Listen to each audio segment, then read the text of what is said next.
Muharram ini salah satu dari 4 bulan yang istimewa. Kenapa? Banyak peristiwa besar yang terjadi di bulan Muharram. Hampir semua nabi dan rasul berkaitan dengan Muharram ini. Hampir semua nabi dan rasul.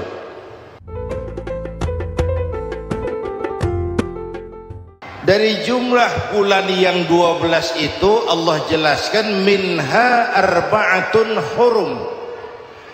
Ada 4 bulan yang disebut bulan yang dihormati, bulan yang disucikan, bulan yang diharamkan.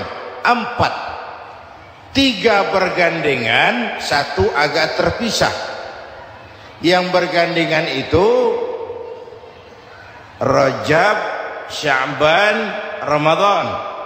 Yang agak terpisah itu Muharram. Ini 4 bulan yang dihormati disebut Ashhurul Hurum. Saudara-saudara, Muharram ini salah satu dari 4 bulan yang istimewa. Kenapa? Banyak peristiwa besar yang terjadi di bulan Muharram. Hampir semua nabi dan rasul berkaitan dengan Muharram ini. Hampir semua nabi dan rasul. Kita akan kutip beberapa saja dalam konteks kekinian. Pertama, Allah menerima taubatnya Nabi Adam pada hari ke-10 bulan Muharram. Adam itu bapak moyang kita. Dosanya 1, makan buah khuldi, dikeluarkan dari surga. Kita dosanya banyak, kepengen masuk, enggak nyambung. Hai Adam, dari tidak ada kamu saya adakan. Saya perintahkan tinggal di surga. Merasa sepi sendirian, saya ciptakan Siti Hawa supaya kamu tenang. Kamu boleh nikmati semuanya. Ini boleh, itu boleh, ini boleh, itu boleh. Makan, makanlah yang kau mau. Minum, minumlah yang kau suka. Pakai, pakailah yang kau senang. Satu yang saya minta, jangan dekati pohon khuldi. Itu kau tidak sanggup, keluar. Diusir dari surga. Sujud Nabi Adam. Kata riwayat 40 tahun sujud. Membaca Rabbana zalamna anfusana wa illam taghfir lana wa tarhamna lanakunanna minal. Itu namanya istighfarnya Nabi Adam.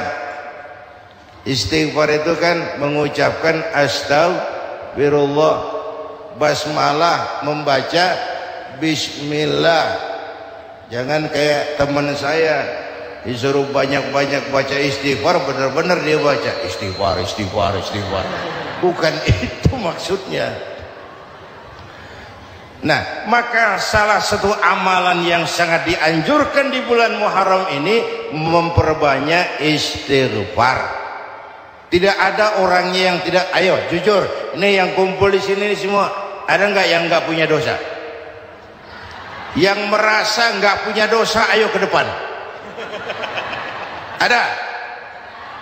Tidak ada. Setiap kita, entah kecil entah besar, sengaja, terlupa, pasti mempunyai yang namanya khilaf dan salah. Dan Allah Tuhan kita bukan Tuhan pendendam. Allah Tuhan kita Tuhan yang ramah dan rahmah.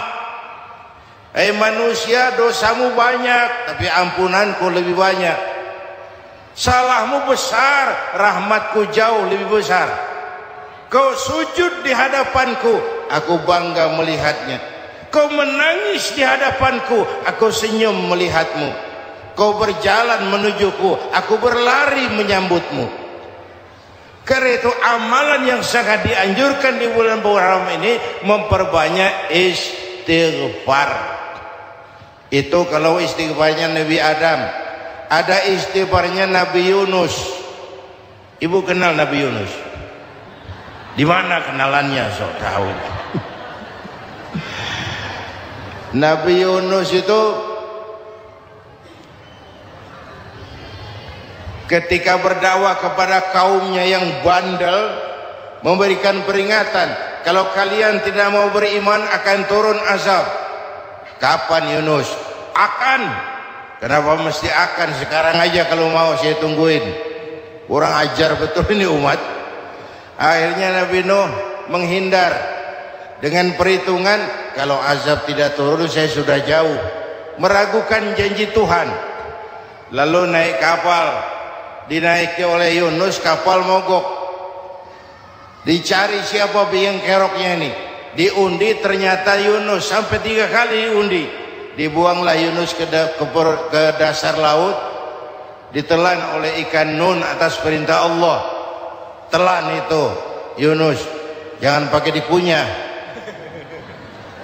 rusak urusan. Telan saja, simpan di perutmu. Dibawa oleh ikan nun ke dasar lautan. Itu yang oleh Quran dikatakan bertemulah 3 macam kegelapan. Zulumatun salas, gelapnya tengah malam, gelapnya di dasar laut, gelapnya di dalam perut ikan. Itu namanya peteng, mbahnya gelap. Di perut ikan itulah Nabi Nuh sadar akan kesalahannya, meragukan janji Allah, meragukan janji Allah. Ia sujud di dalam perut ikan itu, membaca la ilaha illa anta subhanaka inni kuntu. Itu istighfarnya Nabi Yunus. Dibacakan istighfar begitu, ikan sakit perut Pak. Di dasar laut kemana mau cari apotek? Dia naik ke permukaan, memuntahkan isi perutnya. Nabi Yunus keluar dengan selamat. Itu pun terjadi pada hari ke-10 bulan Muharram. Istighfar intinya itu. Itu amalan utama bulan Muharram, memperbanyak istighfar. Allah selamatkan Nabi Nuh dari bahtera banjir yang luar biasa 10 Muharram. Allah selamatkan Nabi Ibrahim dari pembakaran Raja Namrus 10 Muharram. Setelah Nabi Ibrahim itu menghancurkan berhala-berhala, Abrahat pulang mau ibadah, lihat Tuhannya berantakan, marah besar. Siapa yang menghancurkan Tuhan-Tuhan kita ini? Ada yang lapor, kami lihat Ibrahim. Tangkap. Belum ada bukti, tangkap dulu yang penting, bukti belakangan. Tangkap. Wah, dikerahkanlah aparat, tangkap Nabi Ibrahim. Disidang langsung oleh Abrahat, oleh Namrus maksud saya. Ibrahim, kau yang menghancurkan berhala-berhala kami ini, Tuhan-Tuhan kami. Siapa bilang? Ada yang lapor. Saya dengar enggak semua berhala itu hancur. Ada yang paling besar, angkat tangan, saya lihat ada kampak di tangannya. Barangkali yang besar itu iseng tuh, yang kecil-kecil dikampakin. Tanya aja sama dia, kamu gila? Kenapa? Masa kami disuruh nanya berhala? Nggak bisa jawab. Nggak bisa jawab. Lah kenapa disembah? Lebih gila mana sih? Tahu nggak bisa jawab kenapa disembah? Kurang ajar kamu Ibrahim. Bakar, dibakar. Ketika Ibrahim dilempar ke kobaran api yang menggunung, Allah perintah api, ya naru kuni bardan wa salaman ala Ibrahim. Hai api, dinginlah sampean. Api Madura waktu itu Pak. Hai api, dinginlah sampean, selamatkan Ibrahim. Api tunduk kepada perintah Allah. Ibrahim masuk ke kobaran api, selembar rambut pun tidak terbakar. Kenapa? Apinya tunduk kepada perintah Allah. Kenapa? Karena Ibrahim orang yang takut kepada Allah. Api tunduk kepada perintah Allah. Kalau kita baca ayat itu, masuk ke api, mateng. Sudah hadirin yang saya muliakan, oleh karena itu selamatnya Ibrahim dari pembakaran Raja Namrus itu pun pada 10 Muharram, Yaumul Asyura, hari ke-10 dari bulan Muharram. Baik. Itu Ibrahim. Hadirin hadirat yang saya cintai, sebagian kecil tentang Nabi Adam, Nabi Ibrahim dan Nabi Yunus, tapi saya belum menceritakan tentang Nabi Nuh tadi. Mengulang kaji. Nabi Nuh salah seorang rasul yang masuk ulul azmi 5 besar. Karena memang perjuangannya menggambarkan satu usaha yang ulet dan luar biasa. Beliau diberi umur 950 tahun, lalu berdakwah selama 900 tahun, sore, pagi, siang, malam, dapat pengikut tidak lebih 80 orang, rata-rata 10 tahun satu. Kalau saya minta berhenti aja jadi nabi, Pak. Ustadz mana masih mau buka pesantren 10 tahun buka pesantren, yang nyantri cuma 1. Pedagang mana yang masih mau dagang 10 tahun dagang yang beli 1. Pimpinan partai mana yang masih mau kampanye 10 tahun buka partai yang nyoblos 1. Bangkrut. Umatnya bandel, kurang ajar, durjana, bajingan, tengik. Umatnya Nabi Nuh ini kalau diceramahi telinganya ditutup dengan tangannya. Nabi Nuh akhirnya rekes. Tuhan, siang malam saya berdakwah kepada umat ini. Tiap kali saya sampaikan dakwahmu, mereka tutup telinganya dengan tangannya. Alergi dengar ceramah. Apa itu ceramah? Non profit. Saudara-saudara, jadi mau kamu gimana, Nuh? Sudah Tuhan, habiskan saja orang kafir. Nanti kalau punya anak, anaknya pun kafir lagi. Lebih baik bapak moyangnya sikat habis. Biasanya kalau bapak kalong, anak kampret. Bapak nyolong, anak nyopet. Fotokopi gimana aslinya? Hampir habiskan saja. Itu mau kamu, Nuh? Iya. Oke. Nanti aku turunkan banjir, Nuh. Buat kapal. Dengan apa saya harus buat kapal, Nuh? Ya dengan kayu, kata Tuhan. Kayunya dari mana, Tuhan? Ya dari pohon, Nuh. Pohonnya belum ada, Tuhan. Ya tanam dulu, Nuh. Bikin kapal kayunya nanam pohon. Apa artinya? Perjuangan perlu kesabaran. Sukses itu ada prosesnya. Nggak bisa simsalabim abracadabra lalu kita mau sukses. Semua ada prosesnya. Walaupun kenyataannya begitu. Sukses banyak bapaknya, gagal itu yatim. Kalau kita sukses banyak yang ngakuin. Yang baru ketemu pakai manggil encing. Ketemu baru, tapi sukses banyak bapaknya. Gagal yatim, gak ada yang mau ngakuin kalau kita gagal itu. Udah bikin kapal dengan kayu di tengah kampung, bikin kapal ini. Bayangkan di tengah kampung bikin kapal. Orang kafir makin menjadi-jadi. Lihat Nuh, kenapa? Makin sarap. Bikin kapal di tengah kampung, mau belayar kemana? Tuh lihat, kalau orang nggak tahu tujuan, mountain setengah jalan. Proses yang dinilai bukan finalnya. Ya kayak gitu kesimpulannya. Saya enaknya sendiri. Bikin kapal. Kapal mendekati selesai. Ini orang kafir rame-rame datang ke kapal Nuh.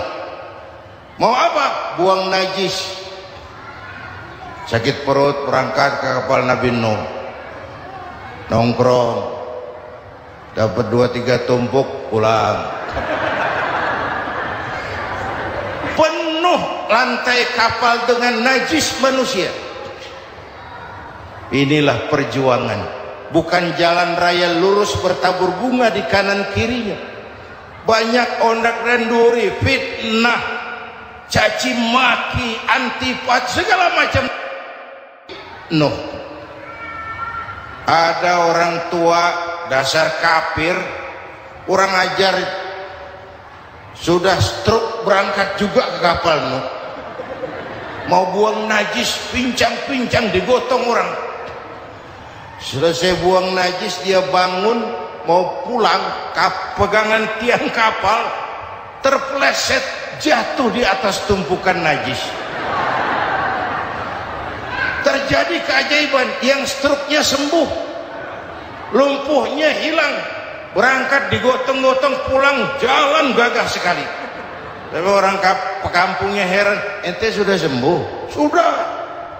Berobat di mana? Kok begitu paten? Di kapal Nuh. Masih banyak.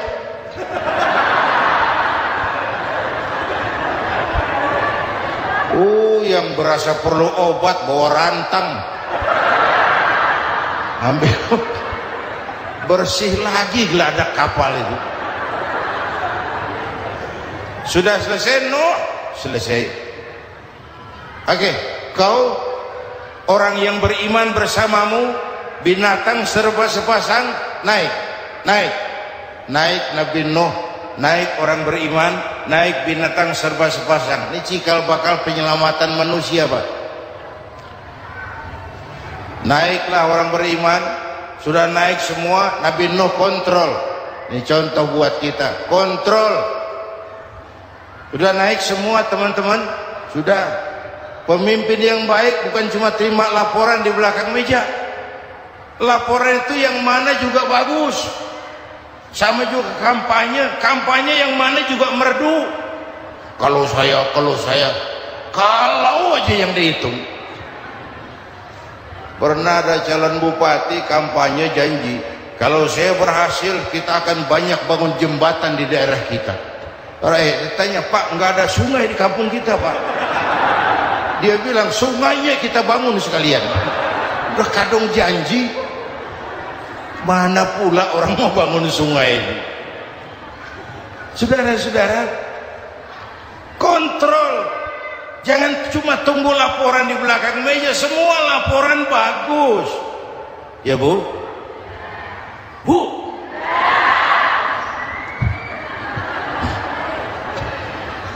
Nabi Nuh kontrol. Sudah naik semua? Sudah Nuh.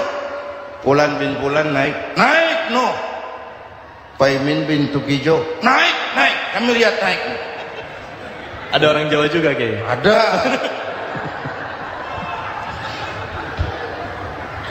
Sudah kontrol. Kanan anak saya ikut nggak naik kapal? Kami tidak lihat itu Nuh. Kanan. Ini potret. Bapaknya aktif ke masjid, ibunya rajin ke majelis taklim, anaknya keleleran kemana-mana. Bukan di sini, di Prancis. Udah di sini insya Allah sama.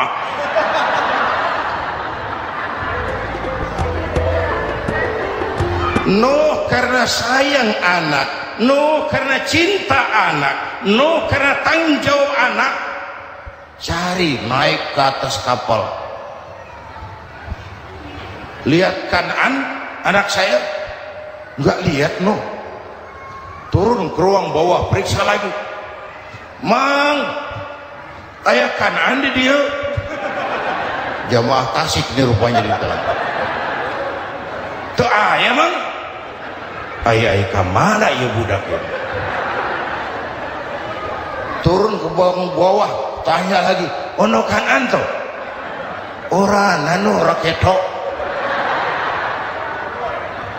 Rombongan Jawa Tengah naik ke atas buritan. Dari buritan kelihatan ternyata Kanan tidak ikut naik kapal, kumpul di darat bersama orang kafir. Ini potret kita sekarang. Kumpul sama orang kafir, hanyut anak-anak kita, ditelan budayanya orang kafir, ditelan tradisinya orang kafir, ditelan pergaulannya orang kafir. Nuh karena sayang anak dari atas manggil. Dalam Quran dijelaskan itu. Karena Nabi Nuh di atas, Kanan di bawah, teriak, ya bunayyar kam ma'ana begitu dalam Quran ayatnya. Cuma ini pakai gaya memanggil supaya kelihatan ke gambar, kira-kira Nuh manggilnya begitu. Ini namanya gaya dakwah, Pak. Kalau ceritanya datar nggak menarik, maka Nuh memanggilkan ya bunayya arkam ma'ana. Kata yang dengar,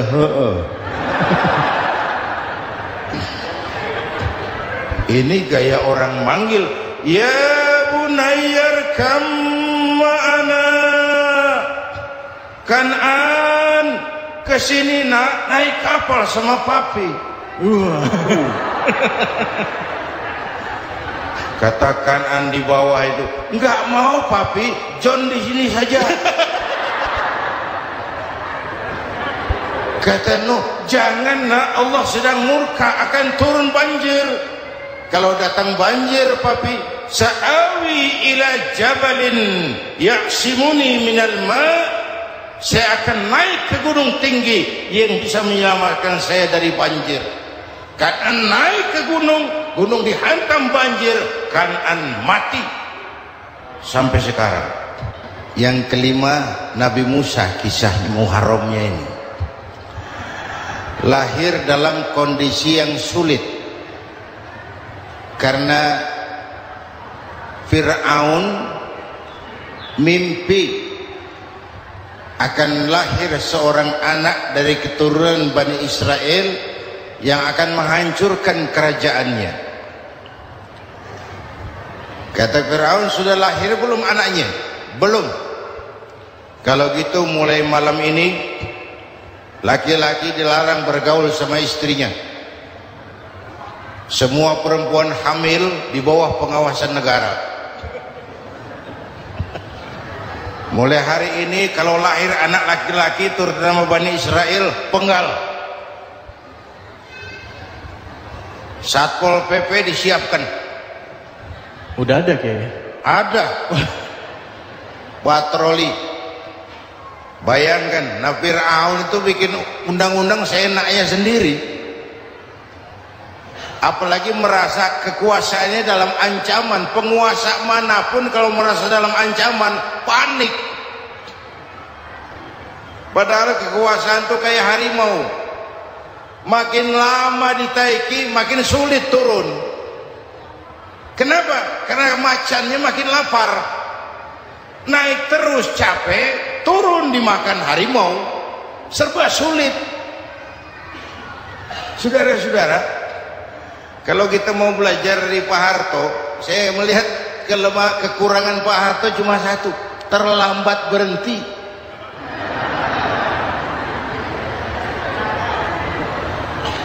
Terlambat berhenti. Di sekelilinginya banyak tukang jilat, tukang semir. Pak, kalau tidak ada bapak kami bagaimana, Pak? Saudara hadirin yang saya hormati, maka sering saya ingatkan, temanmu yang sejati adalah teman yang membuat kamu jadi benar, bukan teman yang selalu membenarkan kamu. Berapa banyak pejabat-pejabat hancur karena selalu dibenarkan oleh lingkungannya. Bapak benar, Pak. Bapak bijaksana, Pak. Itu tepat, Pak. Benar. Buang angin pun kata kelilingnya, wah, Bapak sehat.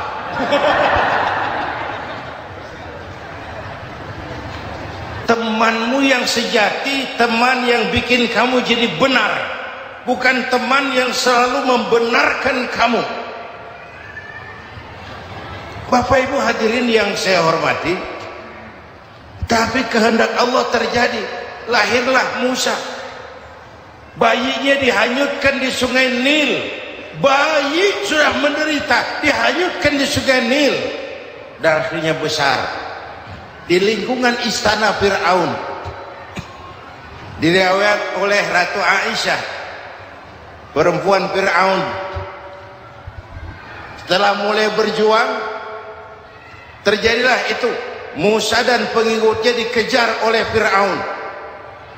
Sampai di tepi laut, Allah wahyukan, Musa, lempar tongkatmu ke laut. Dalam kondisi darurat, mukjizat tiada jalan. Kondisi darurat. Kalau tidak, mukjizat itu maunya Allah, bukan maunya Nabi. Nabi nggak kuasa, Allah yang mau. Tapi hidup Nabi bukan mukjizat, manusiawi. Tidak mentang-mentang ada mukjizat tongkat, tiap sulit main tongkat, nggak usah berjuang kalau begitu. Itu darurat menyelamatkan umat. Tongkat dilempar ke laut, laut terbelah. Laut terbelah. Itu secara visualnya bisa kita lihat dalam film The Ten Commandments. Udah nonton belum? Urusan nonton kalah sama Ustadz bagaimana sih? Ten Commandments, 10 firman Tuhan. Tekniknya bagus tuh. Bagaimana laut terbelah? Musa lewat, Fir'aun mengejar. Musa sampai di ujung sana, Fir'aun masih di sama tengah perjalanan. Laut nutup kembali. Laut menutup kembali, Fir'aun tenggelam, cengap-cengap di lautan. Begitu nafas sampai di tenggorokan, Fir'aun sambil cengap-cengap itu, amantu bi Rabbi Musa wa Harun. Duh, kalau begini mah saya juga percaya sama Tuhannya Musa. Malaikat maut jengkel, goblok loh, terlambat sekarang, ditenggelamin terus, modar. Musa selamat, Fir'aun mati, jenazahnya, jasadnya terdampar di pinggir laut. Beberapa waktu kemudian ditemukan orang di mumi, di balsam, diawetkan. Itu sesuai janji Quran, wa kadzalika nunajjika bi badanika litakuna liman khalfaka ayah. Kami selamatkan badan kamu agar jadi pelajaran bagi orang-orang sesudah kamu nanti. Janji Quran tepat. Janji itu 14 abad yang lalu. Jasad Fir'aun ditemukan di mumi, diawetkan, dibalsam di bawah nama Pharao Ramses II. Sekarang tersimpan di Museum Negara di Mesir. Kapan-kapan nanti ibu main ke Mesir, mampir. Naik ojek paling berapa itu? Oh, orangnya tinggi, hidungnya mancung, pokoknya pantaslah jadi Firaun. Selamatnya Musa di kejaran Firaun di ujung sana itu terjadi pada hari ke-10 bulan Muharram, yang oleh orang Nasrani diperingati dengan hari raya Paskah. Mereka melaksanakan puasa, mensyukuri nikmat keselamatan dari kejaran Fir'aun. Makanya kalau kita ikut puasa di bulan Muharram, bukan mengikuti syariatnya Nasrani, salah. Karena Nabi mengajarkan, itu sumbernya, bukan ikutan sama ibadahnya Israel. Tapi memang agama ini kan merupakan mata rantai. Datang Rasul baru melengkapi Rasul sebelumnya, datang Rasul baru melengkapi Rasul sebelumnya. Mata rantai yang berkaitan. Setelah Muhammad selesai, selesailah tugas Nabi dan Rasul. Selesailah misi Nabi dan Rasul. Tidak ada Nabi lagi sesudah Nabi Muhammad. Itu harga mati, titik. Gak ada kompromi. Siapapun sekarang ini nggak datang ngaku jadi Nabi, wajib tidak percaya. Wajib tidak percaya.